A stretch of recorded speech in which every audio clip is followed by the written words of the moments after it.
जी नमस्कार साथियों। तो आपका इस वीडियो में स्वागत है, हार्दिक अभिनंदन है साथियों। जैसा कि आप सबको पता है कि हमारे लाइव सेशन जो चल रहा है उसमें से कुछ अपन समय समय पर बढ़िया जो ऑथेंटिक वीडियो होते हैं वो डालते रहते हैं। तो साथियों आज के वीडियो में अपन पढ़ने जा रहे हैं फ्लैगशिप योजनाओं में से कुसुम। कुसुम योजना बहुत ही महत्वपूर्ण योजना है, भारत सरकार की योजना है ये, और राजस्थान में भी संचालित है। राजस्थान की जो फ्लैगशिप योजना है 25, उनमें कुसुम योजना भी है। कुसुम योजना के 3 घटक अभी संचालित हैं, तो इन योजनाओं को बारे में अपन पढ़ने जा रहे हैं। तो देखो क्या होता है, कुसुम योजना क्या होती है इसको जान लेते हैं अपन। तो पीएम कुसुम योजना यानी प्रधानमंत्री कुसुम योजना ये संचालित है इस नाम से, ठीक है। सुरक्षा उद्यान अभियान एवं किसान ऊर्जा, इसकी शुरुआत हुई थी 19 फरवरी 2019 को। यानी अपन कुसुम योजना की शुरुआत की बात करेंगे तो 19 फरवरी 2019 को इसकी शुरुआत हुई थी। और ये कौन सा मंत्रालय इस योजना को चला रहा है?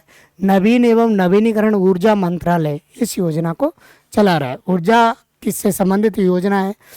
तो नवीन एवं नवीनीकरण मंत्रालय जो है वो इस योजना को चलाता है। उद्देश्य क्या है? मार्च 2026 तक लगभग 34,800 मेगावाट सौर क्षमता को जोड़ना है। सौर पंपों के ग्रिड से जुड़े सौर संबंधी स्थापना के उद्देश्य से भारत सरकार द्वारा किसान ऊर्जा सुरक्षा एवं उत्थान अभियान कुसुम योजना का संचालन किया जा रहा है। भाई ये जो योजना है बहुत ही महत्वपूर्ण योजना है, किसानों के लिए एक तरह से वरदान साबित हो रही है ये योजना। और ये इसका उद्देश्य है 26 मार्च 2026 तक लगभग 34,800 किसानों को इस योजना से यानी इतने मेगावाट सौर क्षमता वाले संयंत्रों से जोड़ना है, ठीक है। आगे अपन देखते हैं और क्या है इसमें। तो इसके घटक 3 घटक अभी चल रहे हैं। पहला घटक में यानी ए घटक में क्या है? बंजर भूमि पर 10,000 मेगावाट विकेंद्रीकृत ग्रिड से जुड़े अक्षय ऊर्जा बिजली संयंत्रों की स्थापना। इस घटक के तहत 500 किलो मेगावाट से 2 किलो मेगावाट क्षमता के अक्षय ऊर्जा आधारित बिजली संयंत्र आर ई पी पी व्यक्तिगत किसानों और किसानों के समूह, सरकारी समितियों, पंचायतों, किसानों के उत्पादक संगठनों एवं जल उपयोगकर्ता संघों और WUA बंजर एवं प्रति स्थापित किए जाएंगे। राज्य में वैज्ञानिक एवं आयोग निर्धारित दरों पर सौर ऊर्जा की खरीदेगा। इसमें देखो सीधा सा अगर आप अर्थ ले लें तो घटक 1 में है क्या? घटक 1 लक्ष्य है 10,000 मेगावाट बिजली के संयंत्रों के लिए, 10,000 मेगावाट बिजली के संयंत्रों के लिए लक्षित है। इसमें क्या होता है कि आप 2 मेगावाट से लेकर के आप 500 मेगावाट के संयंत्र आप अपने खेत में या कहीं भी लगा सकते हो, ठीक है। और इन संयंत्रों से जो भी उत्पादित होगी बिजली, उस बिजली को खरीदेगा कौन? राजस्थान का राज्य विद्युत विनियामक आयोग निर्धारित दरों पर। यानी जैसे लगभग इसकी जो दर है वो 4 से 5 के आसपास है, यानी या तो 4 है या 5 है, कुछ ऐसे इसकी दर है। उस दर पर यानी इतने यूनिट पर रुपए के हिसाब से वो बिजली आपसे सरकार ही खरीदेगी। आपको कहीं भी बेचने की जरूरत नहीं है। जहां आप लगा रहे हो उसके आसपास के गांवों के लिए इस बिजली की सप्लाई हो जाएगी, ठीक है। ऐसी योजना है ये। आगे देखेंगे अपन। और इसमें घटक बी में क्या है? ये आपका घटक बी है। इसमें 17.50 लाख स्टैंड अलोन कृषि पंपों। अब ये जो घटक बी संचालित है कृषि पंपों के लिए है। पहला जो घटक कौन के लिए संचालित था? सोलर सिस्टम स्थापित करने के लिए कोई भी व्यक्ति स्थापित कर सकता है। उसकी बिजली को खरीद रहा है गांव नहीं, सरकार गांव में देने के लिए, ठीक है। अब इस घटक बी में क्या है? एक कृषि पंपों की व्यवस्था है, ठीक है। इस घटक के तहत व्यक्तिगत किसानों को ऑफ ग्रिड क्षेत्रों में मौजूदा डीजल कृषि पंपों की प्रणालियों के प्रतिस्थापित करने के लिए 7.5 HP, इसमें कितनी HP? 7.5 HP तक की क्षमता के स्टैंड अलोन कृषि।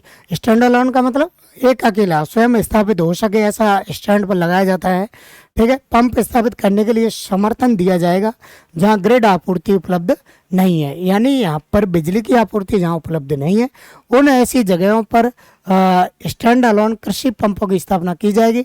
और ये पंपों की जो क्षमता होगी 7.5 HP की पंप इससे चला सकते हैं, ठीक है। या इससे अधिक क्षमता के पंप भी स्थापित किए जा सकते हैं। ये तो न्यूनतम क्षमता हो सकती है, ठीक है, तक की, यानी इससे अधिक की अगर वित्तीय सहायता की क्षमता तक ही सीमित है। लेकिन इसमें सीधा सा प्रावधान है, अपन सब्सिडी की बात करें साथियों, सब्सिडी, अगर अपन सब्सिडी की बात करें तो आपको सब्सिडी केवल और केवल मिलेगी 7.5 HP की पंप स्थापित करने तक। इससे अगर ज़्यादा की पंप स्थापित आप कर रहे हो, सोलर सिस्टम से पंप लगा रहे हो, तो उस पर आपको सब्सिडी नहीं मिलेगी, सीधी सी बात यह है। चलो आगे और देखते हैं और क्या है इसमें।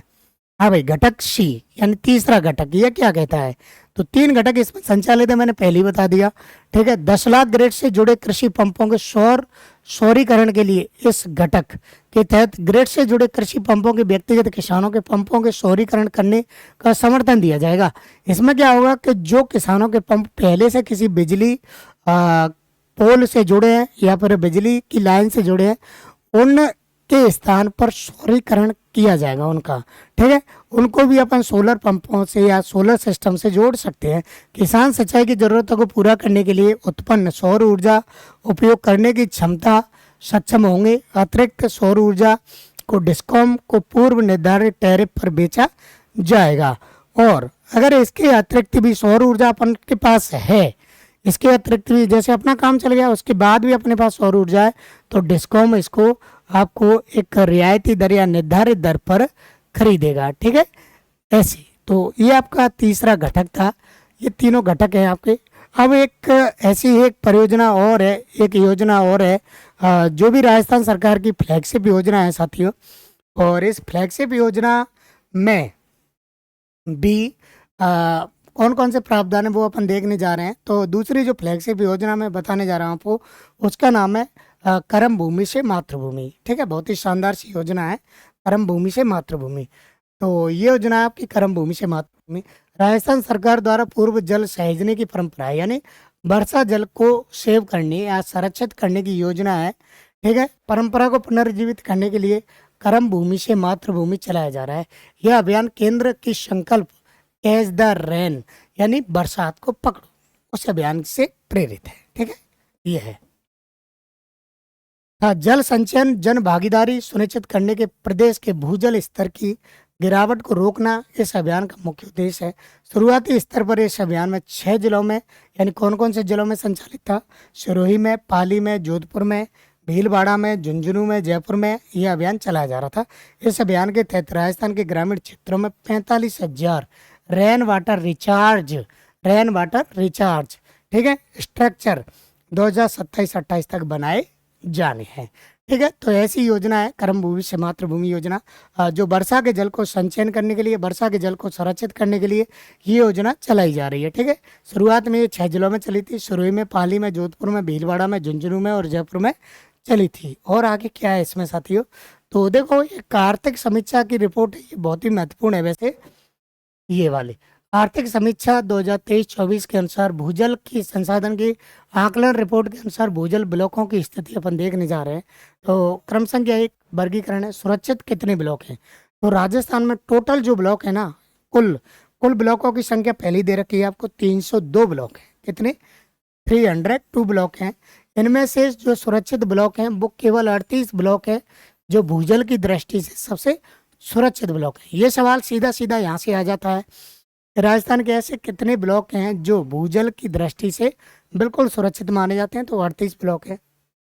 अर्ध विषम 22 ब्लॉक है।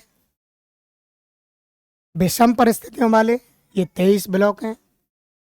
और राजस्थान में अतिदोहित जिनका सीमा से ज्यादा दोहन हो रहा है, सीमा से ज्यादा इनका दोहन हो रहा है, तो ऐसे ब्लॉकों की संख्या है 216। और लवड़िया ब्लॉक कितनी है राजस्थान में? 3 ब्लॉक ऐसे हैं जिनका पानी बिल्कुल लवड़िया है यानी खारी है, ठीक है, बिल्कुल पानी इनका खारा है, ठीक है साथियों। तो ये 2 योजना के बारे में आज अपन ने जाना है। एक तो योजना थी आपकी कुसुम कंपोनेंट योजना, 3 घटकों में चल रही है। पहले घटक में होता क्या है कि आप सोलर सिस्टम लगा सकते हो, उसकी बिजली को सरकार ही खरीदेगी। दूसरे घटक की बात करेंगे तो सोलर पंप है, 7.5 HP तक आप स्थापित करा सकते हो। इसकी सब्सिडी राज्य एवं केंद्र सरकार द्वारा देय है।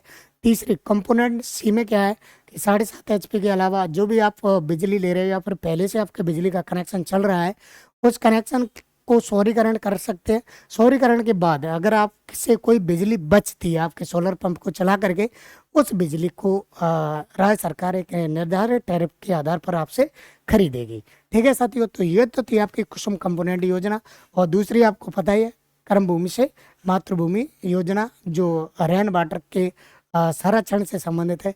साथियों, अगली योजनाओं के लिए अगली वीडियो का इंतजार करें। आपको ये वीडियो कैसा लगा, आप ज़रूर अपनी बातों को एक कमेंट के माध्यम से शेयर करें। और इसी के साथ मैं आज के लिए बस इतना ही। आप सभी का बहुत बहुत धन्यवाद। Thank you everyone.